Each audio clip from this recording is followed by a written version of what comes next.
Tonight, a small corner of Toronto suffers an outsized amount of loss this weekend after two shootings less than a day apart. I feel traumatized, so I stay inside most of the time. The randomness of the violence leaving people on edge. We'll show you what police are doing in response.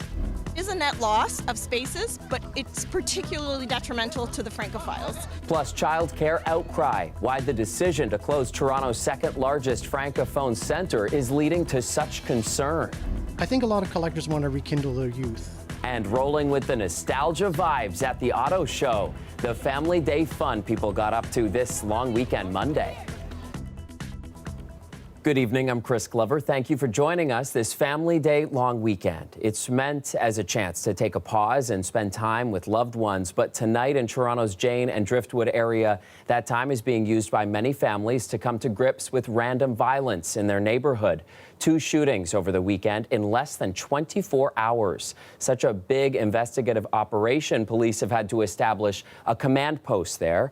Greg Ross has our top story tonight. It's just sad. Lornette Jack lives in the Jane and Driftwood area.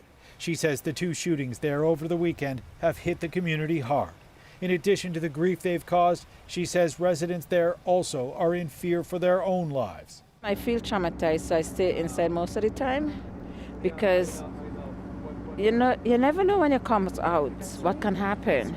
You might be walking on the street, you're not in anything, but you just get hit by stray bullets or stuff like that. The community has an anxiety around there, which is exactly the reason why we're here. Police have set up a command post in the parking lot of the Driftwood Community Center in hopes of easing some of the tension. The command center here is not just there as a physical presence, it's a space. It's a safe space near the community center where the community can come and engage us.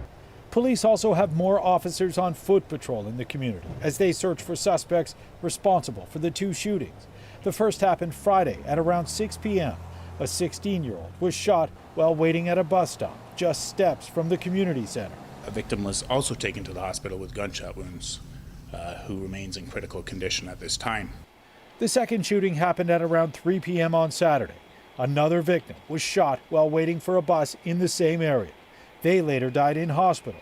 At this point, it's not clear why the two victims were shot. And although they appear to be random, investigators are presently working on the reasoning as to why these two individuals were targeted. But it does have hallmarks of gang activity. The fact that these shootings could be gang-related raises the level of concern for this community activist. Usually when you have these type of shooting, there's some type of retaliation that takes place. And how do we get ahead of it? Police have recovered this black Acura SUV they believe may have been involved. They say it was stolen. Police are asking anyone who may have seen it prior to the shootings to come forward. Anyone who has seen that vehicle, whether it be at a gas station or another location, please still contact us. It's very important information for our homicide team. Police say that this command center will remain here at the Driftwood Community Center for at least the next 10 days. But they say heightened foot patrol by officers in the community will continue indefinitely. Greg Ross, CBC News, Toronto.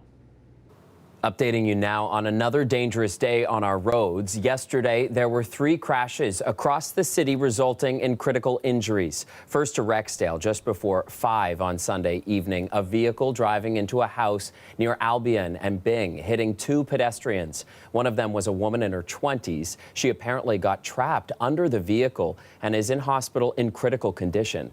The other pedestrian suffered minor or serious injuries. The vehicle's driver and passenger suffering minor injuries. And in Scarborough yesterday, around the same time, a person was taken to hospital in life-threatening condition after a motorcycle and vehicle collided. Police say that crash happened near Ellesmere and Birkdale. Meantime, a couple hours later in Rosedale, around 8:30 last night, police responded to reports of a cyclist being struck by a vehicle. Paramedics say they took a woman in her 20s to hospital and she suffered life-threatening injuries. We always look at impaired driving as a causal factor to all collisions that we attend. That doesn't look like it's the case for these collisions. It does look like driving behaviors in general are pointing to the factors that contributed to the collisions. Police say they are still investigating the crashes to determine what caused each one. Next to East York, where a group of demonstrators used this family day to protest the closure of a child care center. They say it's unfair that a decision was made to close the second largest Francophone center in the city. Ali Chiasson has the story.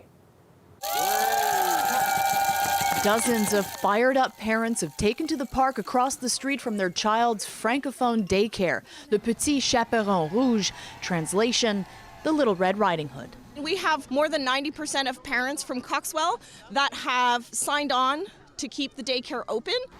Le Petit Chaperon Rouge announced it would be closing its Coxwell daycare and moving just about 2 kilometers north, but the distance isn't the issue. The new location would have fewer spaces, leaving potentially 16 families without the childcare they counted on. So what's at stake for all those families? It's the loss of the French immersion class, which is really, again, excluding the Francophile families that we want to be a part of our community. So it is a net loss of spaces, but it's particularly detrimental to the Francophiles. The early childhood educators at the daycare say a reduction in spaces is a reduction of opportunity. The French daycare is good for the community, especially here in East York. Because there are more English people, they want to learn French, and then being bilingual in Canada, it can give you more opportunity even at work. That's why we are here for Francophone, for English people as well for Francophone people. We know there are huge waiting lists for childcare in general, and certainly for childcare centres like these that are Francophone childcare centres, they are even in greater demand. We need more of them, not less. For its part, the board of directors for Le Petit Chaperon Rouge have told parents they've heard their concerns and have decided to stay the decision to close the Coxwell location and revisit it in their meeting this week. Parents like Valérie Chouf, bolstered by CUPE, the union representing the early childhood educators, are holding them to it. I think they can make the right decision to keep Coxwell open. Ali Chiasson, CBC News, Toronto. A significant TTC diversion we first told you about last week officially begins tomorrow. Construction on King Street between Dufferin and Shaw will force the 504 and 508 King to be diverted up to Queen. The 68 Ossington bus will see its route expanded to help replace the service. These changes are to accommodate construction that'll replace an aging water main and streetcar tracks. And if you're mad about it, you've got a lot of time to fume. The diversion will be in place until at least December. Turning now to a new report highlighting the strain Ontario's aging population will have on the home care system. Experts say the province is set to face a sharp spike in demand for personal support workers over the next few years, and thousands more of them are needed. As Clara Pasica shows us, Home Care Ontario says the need to act is past its time. I would take paper notes on everything because trying to piece it all together was really hard. Stephanie Fauquier and her family already know how difficult it can be trying to access home care for a loved one. The family had difficulty navigating the system, but eventually found support for her mom, Robin, who had Alzheimer's, through private home care. My dad was my mom's primary caregiver, and he needed a break. I don't know, really, if we didn't have private care, I don't know what we would have done. The caregiver burden is real and true, and we were lucky that we could pay for it, but otherwise it would have been a big problem. Accessing home care meant everything to this Toronto family, but it's increasingly a struggle for more Ontarians. Ontario's official projections show there will be an additional 650,000 seniors in the province by the end of the decade as baby boomers age. Home Care Ontario, which represents home care agencies, commissioned a report authored by healthcare economists at McMaster University. It looked at just how great the need is. This professor is one of the authors. So the demand for those occupations working in home care is going to expand dramatically in the next, 1 or 2 years, and is going to stay up for the next 5 or 6 years. The report found Ontario must hire 6,800 additional home care PSWs by 2028 to meet the needs of our aging population. Home Care Ontario says the need to act is past its time. We've been ringing the alarm bell about the coming tsunami. And here it is in black and white. The senior tsunami is not something that's happening 10 or 15 years from now. It's happening today. The province announced last February it was working on a healthcare human resources capacity plan, but has yet to make that plan public. Fauquier says she hopes the government does everything it can to make things easier for families to get care at home. I would advocate for her and for my parents day in, day out. Fauquier's mother died earlier this year but was able to stay in her own home as her disease progressed. Her daughter feels the family was lucky to have found someone, but wishes home care was readily available to everyone who needs. Clara Pasica, CBC News, Toronto. Time for a live look at Toronto this holiday Monday. -4, feeling like -8 right now. Victor Paulo is here with the forecast. And Victor, more great sunshine coming our way tomorrow. Well, a happy family day to everyone, and hope you enjoyed this beautiful sunny day that we had all the way from Windsor up to the northeast in the GTA. It was beautiful sunny day for the entire region. Now, a couple of headlines we can see. It will be some cold nights for the area. We do have sunny days in store, and we have some rain midway through the week. Now, from a quick bird's eye view as to what's happening over the region, you can see that we're going to have a beautiful midday on Tuesday from Toronto all the way down to Windsor. And by the time we get closer to Wednesday, we can see that increase of cloud cover. But you do see the snow right here. It's going to pass right past us, and it's going to hit the nation's capital. Let them deal with the snow. But if you see what's coming our way over here in the GTA, well, it's going to be more some rain. Even Windsor getting a little bit of it by the time you start your day on Wednesday. But look at our 3-day forecast. We got a sunny Tuesday and Wednesday, but we do got that precipitation coming on Thursday. Make sure to stay tuned to see what else is in store for the rest of your week, Toronto and Windsor. Over to you. All right, Victor, we'll talk to you again in just a few minutes. Now, the first full weekend of the Canadian Auto Show is now in the books, a chance for car enthusiasts from all over to share in their passion for vehicles. And this year's theme seemed to rely heavily on nostalgia. Anam Khan went to find out. Hot Wheels is stealing much of the spotlight at the Canadian International Auto Show, bringing back memories with their miniature marvels and even their life-sized ones. We'd have our favorite cars. Our friend Dave Spears, he had every Hot Wheel car you had. Some even making new memories. Can you show me inside your bag? Look at all that Hot Wheel stuff. It has drawn fanatic collectors showcasing some of the most sought-after Hot Wheel cars, even trading them. I think a lot of collectors want to rekindle their youth. Doug Wood's collection spans over 50 years. He has a whopping collection of 25,000 Hot Wheels from around the world. Some he brought to a collector's event. It includes brands like Volkswagen and Porsche. Woods even has his own Hot Wheels booth display, with a focus on TV shows, with cars showcasing the Flintstones, Scooby-Doo, and Ghostbusters. But the most special to him is the first car he ever bought at a yard sale with his father. I found my first one when I was 4. It was a red VW Beach Bomb, much like the one that's in the case there that's green. That one is the most special to me because I paid 10 cents for it, and now it's a $220 car.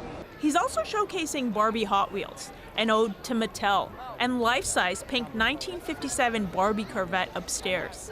Okay, now you can't leave the auto show without getting inside the Barbie box, and of course also taking some photos in front of the Barbie car.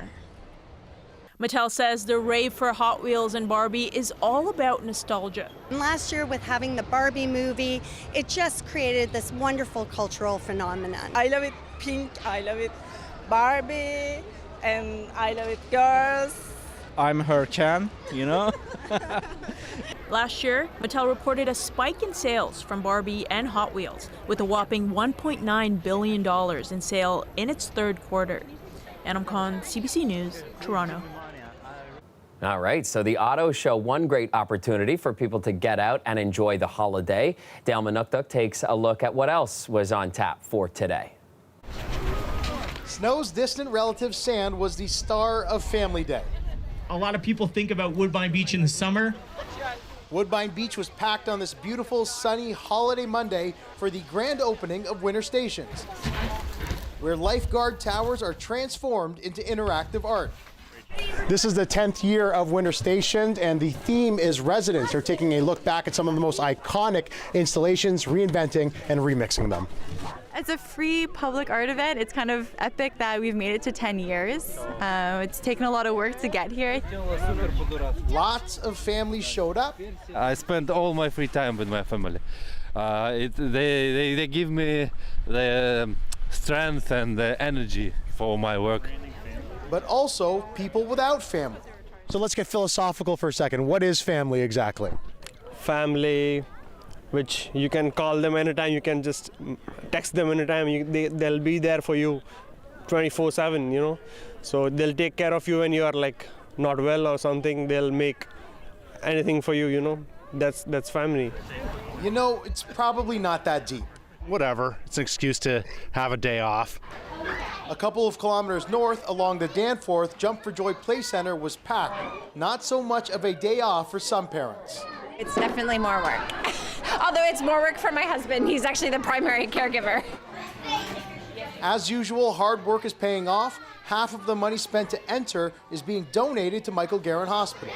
Super excited, great turnout, overwhelmed with the response, and we're happy to be doing this for our hospital. Elsewhere, people were skating laps around the Bentway. If you didn't get a chance to go to those or winter stations, there's still plenty of chances to check them out. Dale Manuktuk, CBC News. Returning now with an architectural tour of Windsor. There's a push this week to bring attention to underrated buildings in the city, highlighting the architecture that makes them so special. Let's turn things over to Dulcin Chen to be our tour guide. There are structures in Windsor that might be such common sights to you, their details go unnoticed. But perhaps you'll take a second look after attending a lecture on Tuesday night titled Windsor's Amazing Architecture Hiding in Plain Sight.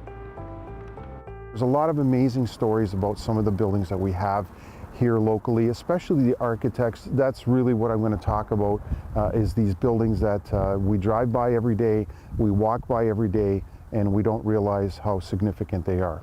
We asked Parissanati to give us a preview of some of the places he'll be highlighting in his lecture. So this building here is known, we know it today as the pump house, but it was originally known as the Windsor Water Intake Building, and it dates back to 1913. What was important to them was to not only design a very utilitarian building, but also to create a monument on the river that spoke to this time. So behind me here is the security building, and it's here on University Avenue. This was part of our financial district in the 1920s here in Windsor. And this building is a great example of what's called Chicago-style architecture in our city. This building was actually completed in 1928, so just before the stock market crash. So this is the original front of the YMCA here in Windsor, and we're on Plisher Street. Again, it's a beautiful example of Italian Renaissance style architecture here in our city. Today it's called the Chelsea. So the cornice that we see here is almost intact from its original, when it was originally constructed. So right now we're on Tecumseh Road in Plisher, and we're standing in front of St. Peter Maronite Church.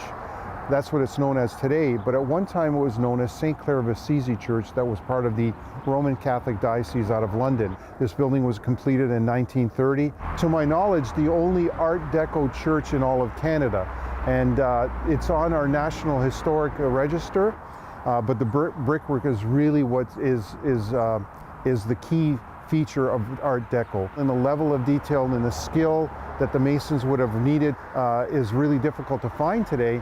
Yes, we have art, we have sculpture, we have paintings, we have music, we have the written word, but architecture is the only thing that we can actually touch and we can feel and we can experience firsthand, and it's through architecture. So we need to celebrate that. Windsor's Amazing Architecture Hiding in Plain Sight happens 7:30 p.m. Tuesday at the Fogelar Furland Club. Attendance is free. Dulcin Chen, CBC News, Windsor. All right, and no matter where you are in the region tonight, it is feeling pretty chilly, around -8 when you factor in the wind. Victa is back with a long-range forecast. Hey there, Victa. A warming trend is on the way for this week. What's tomorrow morning going to feel like? Tomorrow morning is going to be a beautiful start to the day, all the way from Toronto to Windsor. But speaking of Toronto's morning, it's going to be -6, feeling like -9. And we're expecting that sun to start rising around 7:11 in the morning. A quick look at average temperatures for the Windsor area. Well, your average high is 1 degree and your average low is -6.6. Now, looking at rainfall totals, we'll be expecting between now and about supper time in probably around 7 o'clock. It's going to be looking like Toronto's going to be getting 1 millimeter. That's going to be the start of the rain that's happening. And even the Windsor area, they're going to be getting a bit of rain as we starting around then, because we expect Thursday to be the day that we're going to be getting a lot of that rain. But if I do take a step to the side here, here's what it looks like for the long-range forecast for southeastern Ontario. We're expecting the temperatures to stay pretty cold, but by the time we start next week, we're going to be inching our way closer to spring. Don't forget the groundhog did see its shadow, so this means that we might be getting spring a little bit earlier than we're used to. And we can definitely see that in our long-range forecast. Temperatures getting a bit warmer, that polar air mass slowly but surely retreating up north. Now, here's what's happening when it comes to your long-range forecast, looking at the clouds and the rain and the snow and everything that's coming our way. Well, the good news is we're not going to be expecting any snow or any rain until about Thursday, late Wednesday. But when it comes to tonight in the Toronto area, -7, feeling like -11. And taking a look at our 3 and 7 day forecast for the greater Toronto area, well, Tuesday and Wednesday we talked about beautiful sunny days, but you can see that rain is going to be passing by on Thursday. And once that rain passes by on Thursday, we can see that Friday's going to have a bit of leftover rain. Saturday's going to get real cold after that cold Friday. And then Sunday and Monday, we're expecting it to be sunny and eventually getting warmer. Well, hey, Windsor, Toronto, hope you have yourselves a lovely night and happy Family Day. Over to you. Welcome back. We're going to end the show tonight by taking a little trip to Ottawa. And finally, after many rough months, we have some news that people there had been waiting for, or people who took a trip to Ottawa for Family Day. A section of the Rideau Canal finally opening to skating enthusiasts. This all happened today around noon, and many had been eagerly awaiting the green light to get on the ice. While the skateway had opened yesterday briefly, the National Capital Commission asked visitors to leave the blades behind and keep it to a walk. Clearly not everybody did that today. You can see some of them out skating, but of course that was due to snow flurries and some poor ice conditions that you're seeing there. It's been a season of shaky openings for the popular attraction. The canal shut down in January after only a few days of being open. But nice to see so many people out enjoying it today. That's it for us tonight. Thank you so much for watching. I'll be back with you tomorrow night at 11, and we'll see you then.